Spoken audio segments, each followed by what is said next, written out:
Hello दोस्तों। आज जो हम एक डेमो पेश कर रहे हैं जिसके अंदर कोई भी सेट आता है तो हम उसको और टेस्टिंग कैसे करते हैं जिसको बोलते हैं ना पावर सीक्वेंस। ठीक है, आपने सुना होगा बूट सीक्वेंस। बूट सीक्वेंस नहीं, पावर सीक्वेंस। कि सेट को बूटिंग करने के लिए जो पावर का सीक्वेंस है वो स्टेप बाय स्टेप कैसे होता है, कहाँ से शुरू होता है और कहाँ कहाँ तक क्या क्या स्टेप बाय स्टेप सबसे पहले बनते हैं। ठीक है, तो देखिए, प्रैक्टिकल थ्योरी दोनों लेते हैं तो लंबी क्लास चलती है, तो मैं आपको आज प्रैक्टिकली ये चीज दिखाता हूँ कि कैसे कैसे हमें सबसे पहले क्या क्या चीजें चेक करनी पड़ती है।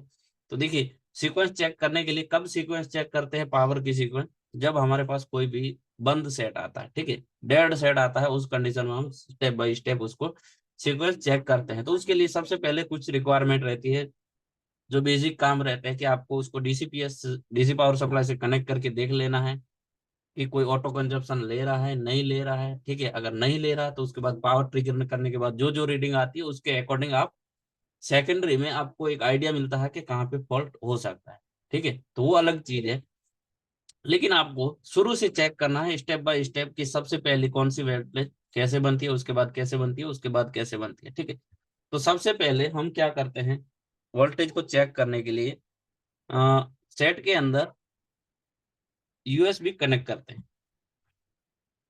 ठीक है, यूएसबी कनेक्ट करने के बाद हम मल्टीमीटर को रखते हैं डीसी रीडिंग के अंदर।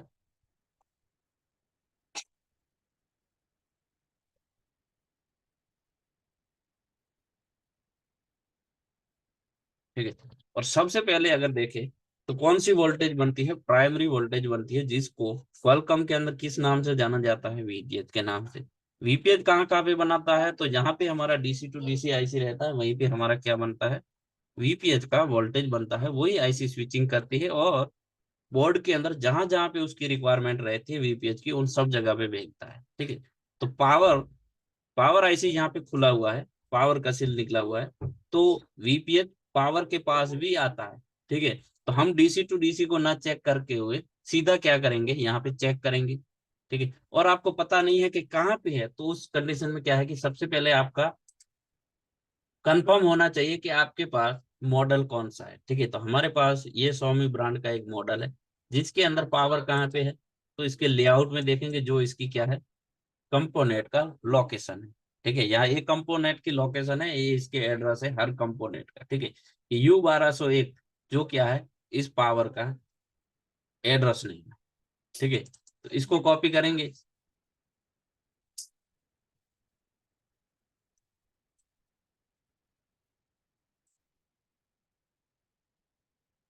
ठीक है, तो यहाँ पे हमें चेक क्या करना है कि वीपीएच कहाँ पे बन रहा है।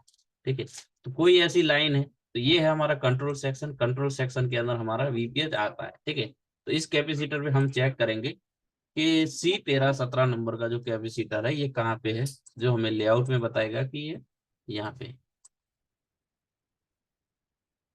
ठीक है, ये तो पावर के बगल में नहीं है, अपोजिट साइड है, चलो कोई बात नहीं। हम दूसरा चेक करेंगे कि वीपीएच और कहाँ पे है, तो U1201।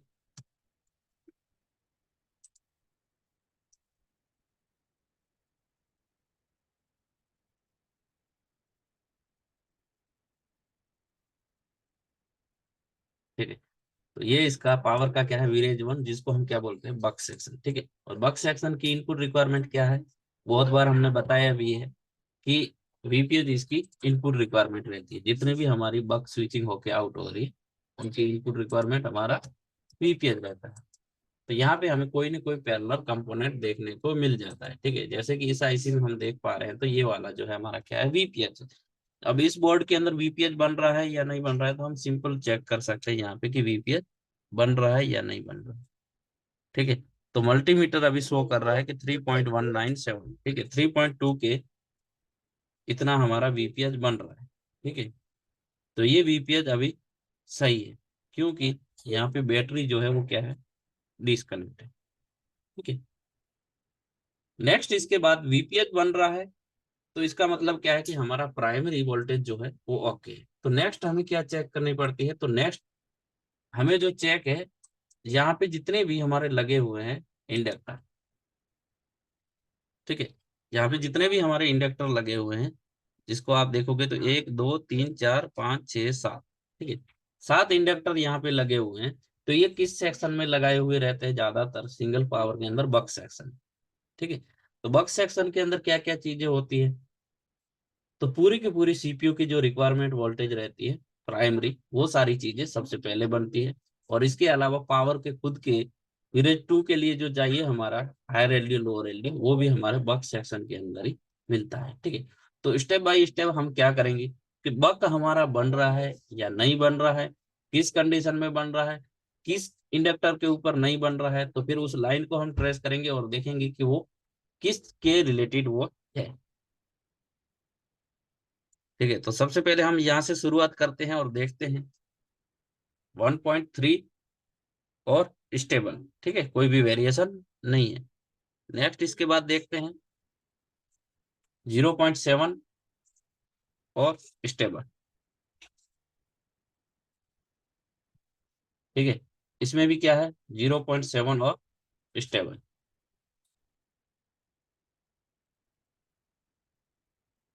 ठीक है, 0.9 और स्टेबल।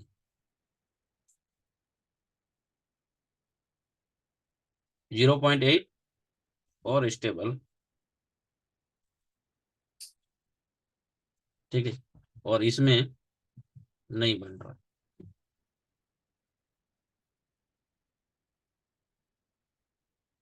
ठीक है, और ये है 2.072। ठीक है, तो इतनी बन रही है, इसमें से सिर्फ एक ये है जो नहीं बन रही। तो ये कौन सी है? और बाकी के इंडक्टर जो है बक सेक्शन में वो क्या क्या काम कर रही है, तो वो हम स्केमेटिक में देखेंगे। तो सबसे पहले हम इसको ही देखेंगे। यहाँ गए, और कौन से नंबर का था हमारा? ये वाला L1401।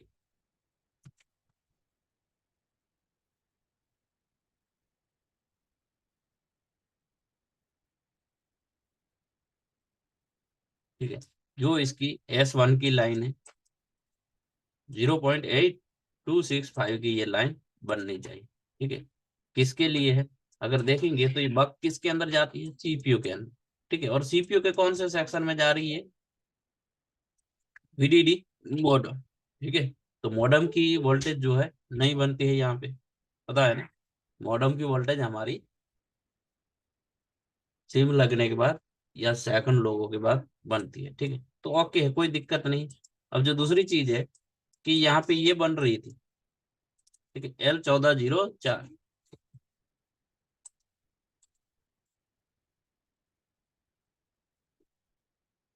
ठीक है, village S for 2.05 voltage.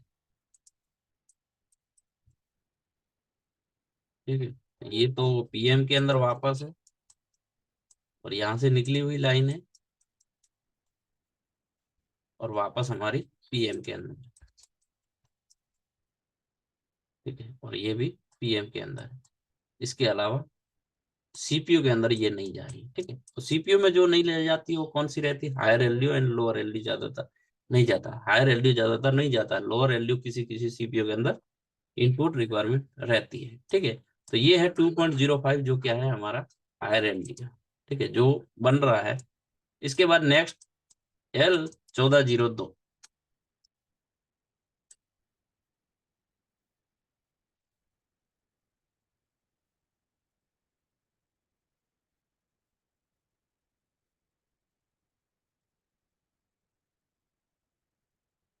S2।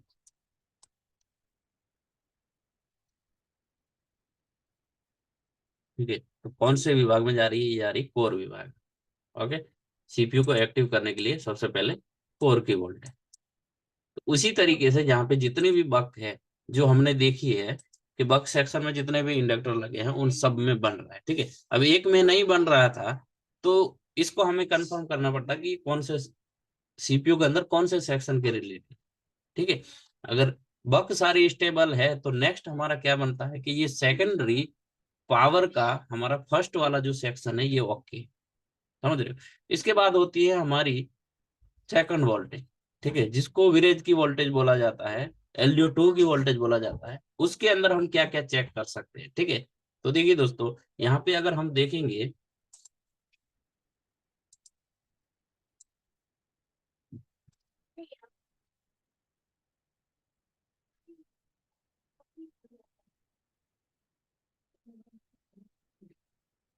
ठीक है, तो ये है हमारी विलेज एलडीओ की सप्लाई।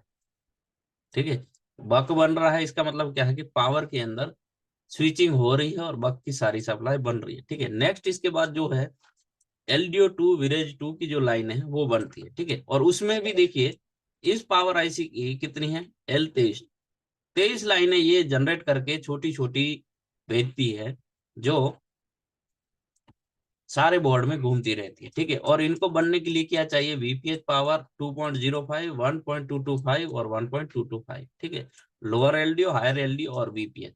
ठीक है, तो समझने की कोशिश कीजिएगा। सबसे पहले हमारा प्राइमरी जो वोल्टेज होती है वो कौन सी रहती है, प्राइमरी पावर सेक्शन के अंदर रहती है हमारी वीपीएच वाली।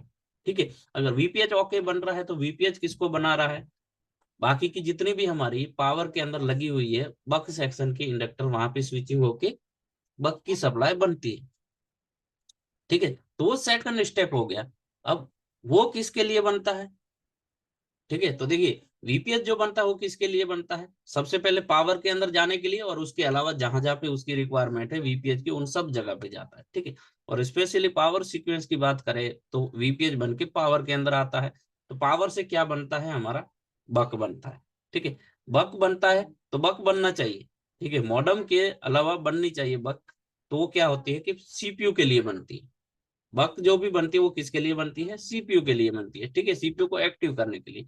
इसके बाद जो बनती है ये बनती है विलेज टू की लाइन है, जो कितनी है, 23 लाइन है। अब किसी भी डेड सेट के अंदर ये 23 की 23 कभी भी नहीं बनती। ठीक है, 23 की 23 लाइनें कभी भी बक्स सेक्शन के अंदर, सॉरी, हमारा जब डेड सेट आता है उसके अंदर सारी की सारी नहीं बनती। क्यों, इसके अंदर ये लाइनें पहले तो बनती क्यों है, किसके लिए बनती है, तो हमारे मोबाइल के अंदर जितने भी सेक्शन है, ठीक है, जितने भी सेक्शन है उन सारे सेक्शन को चलने के लिए जो पावर चाहिए वो एलडीओ टू से निकल के जाती है। ठीक है, इसके अंदर आपका कोई भी सेक्शन हो, डिजिटल हो, एनालॉग हो, हर सेक्शन के अंदर जो भी सप्लाई चाहिए वो एलडीओ टू से निकल के जाती है। जिसकी वजह से क्या है कि आप लोगों को पता है कि बहुत सारे सेक्शन जो है ऑन सेट जो आपका बूटिंग हो जाता है उसके बाद वो सेक्शन एक्टिव होते हैं। ठीक है, तो उनकी विलेज की जो रिक्वायरमेंट है वो यहाँ से नहीं बनेगी उस कंडीशन में जब भी डेड सेट रहेगी।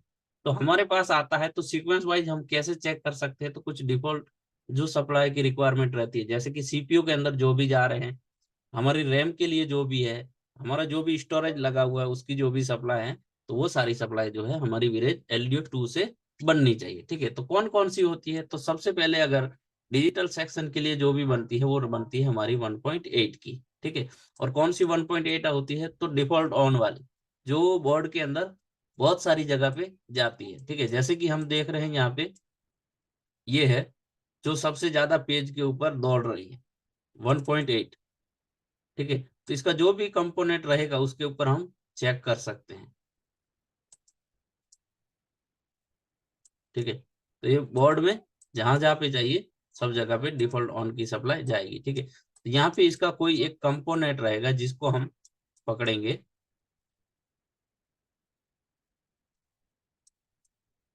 C1505।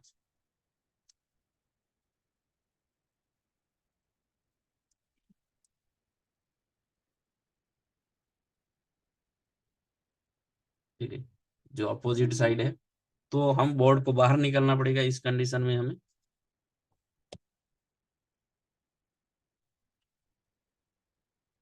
ठीक है, या तो फिर और काम कर सकते हैं कि और भी इसकी हमारी पावर के अगल बगल में भी 1.8 की सप्लाई हो सकती है, तो वहीं पे हम वापस इसको चेक कर सकते हैं। ठीक है, तो हम देखते हैं रेज L5।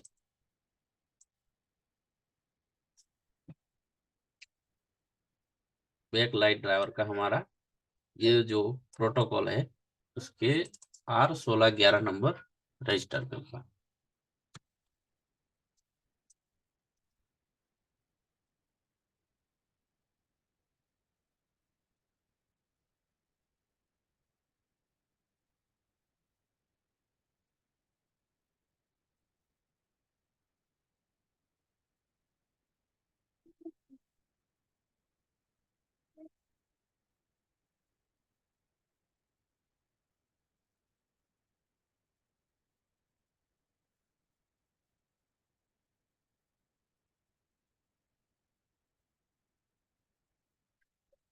ये पावर में वापस आ रही है C1601। यहाँ से हम इसको चेक कर सकते हैं, ठीक है।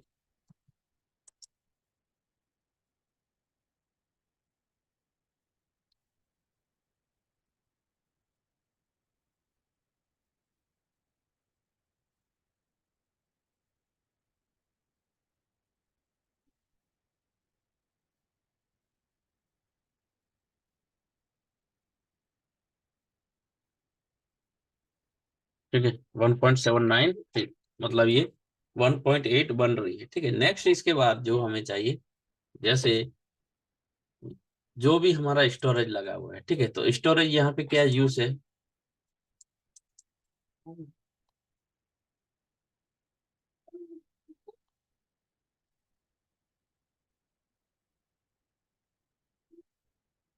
ठीक है, U1001 और U1301।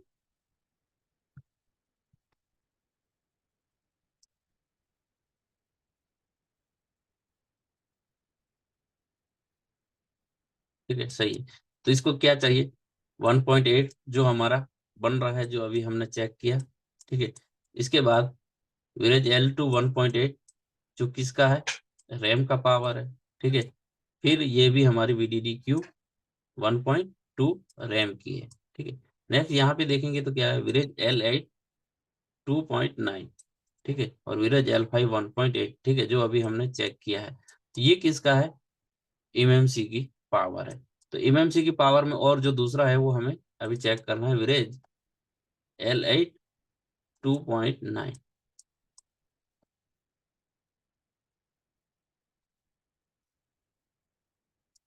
C1508 कैपेसिटर है,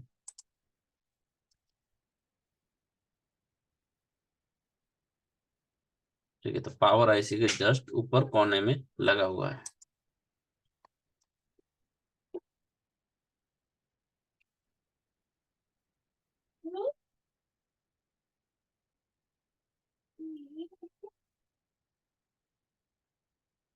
ठीक है, 2.9 की ये भी बन रही है। अभी हमारे रैम की जो 1.2 की सप्लाई है वो हमें देखनी पड़ेगी।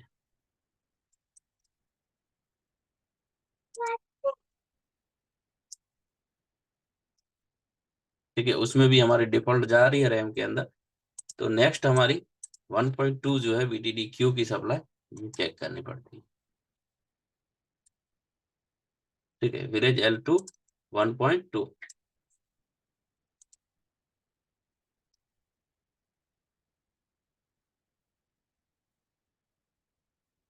C1502 दो नंबर का कैपेसिटर।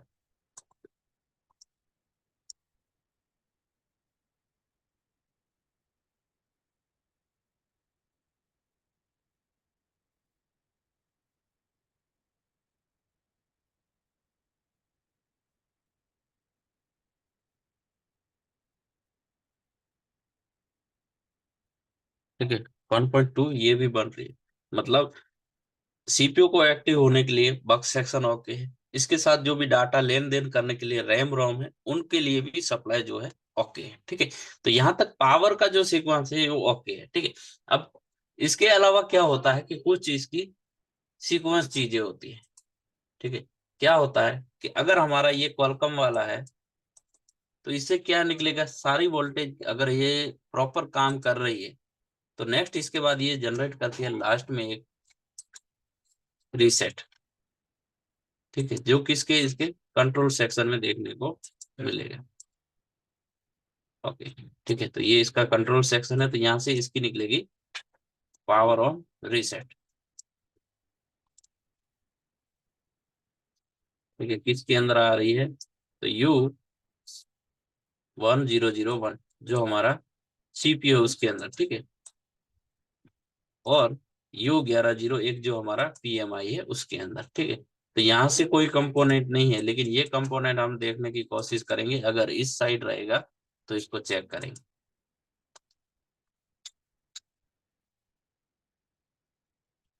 ठीक है, तो ये क्या है, अपोजिट साइड है, और अपोजिट साइड इस बोर्ड में अभी सील्ड है मौजूद।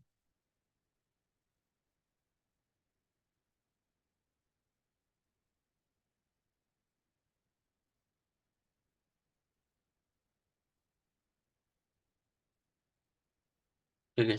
लेकिन इसको अगर हम क्रॉस करके चेक करना चाहें तो हो सकता है। तो पहले सबसे पहले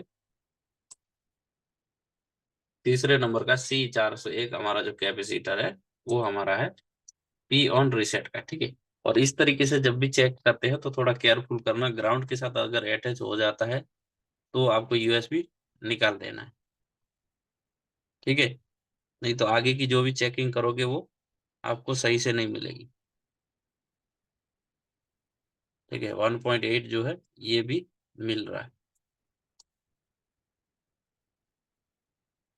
ठीक है। ओके है। तो इसका मतलब क्या है कि पावर सीक्वेंस के अकॉर्डिंग हमारी पावर आईसी जो है वो अपनी सीक्वेंस क्लियर बना रही है। ठीक है। अब सीपीयू को अगर सारी चीजें मिल गई है, उसको जो जो भी पावर की रिक्वायरमेंट रहती है वो सारी चीजें अगर मिल गई है, तो सीपीयू फिर वहां से एक कमांड और भेजता है जिसको बोला जाता है पीएस होल्ड। ठीक है। जो यहाँ पे देखेंगे तो U1101 के बगल में पीएस होल्ड R40।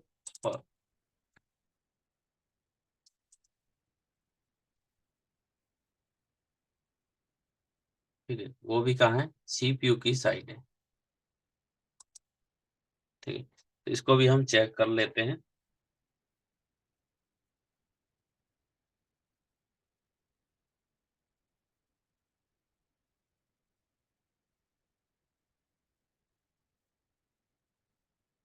बन रहा है। ठीक है। यहाँ पे ये भी बन रहा है। ओके। ठीक है। तो यहाँ तक क्या है कि जो पावर ने अपनी वोल्टेज बना के सीपीयू को दी, तो सीपीयू को रीसेट भी मिला और सीपीयू ने उसके बाद अपना कंफर्मेशन होल्ड भी भेजा। ठीक है। जिसके बाद क्या होती है, तो देखिए सीक्वेंस के हिसाब से देखें तो होल्ड मिलने के बाद सारी वोल्टेज जो है वो स्टेबल होती है। ठीक है। इसके बाद जो होती है वो उसको क्या बोला जाता है, उसको पूरा का पूरा बोला जाता है बूट सीक्वेंस। ठीक है। तो जो भी हम बूट सीक्वेंस बोलते हैं, ये है हमारा पावर सीक्वेंस, पावर फ्लो, जो हमारे सीक्वेंस के अकॉर्डिंग कैसे बनता है। बाकी इसके बाद बूट सीक्वेंस में क्या होता है, तो सीपीयू सारी चीजें आइडेंटिफाई करेगा। ठीक है। उसका सॉफ्टवेयर सारी चीजें, और उसके बाद क्या करेगा, वो बूटिंग में लेके जाएगा सेट को।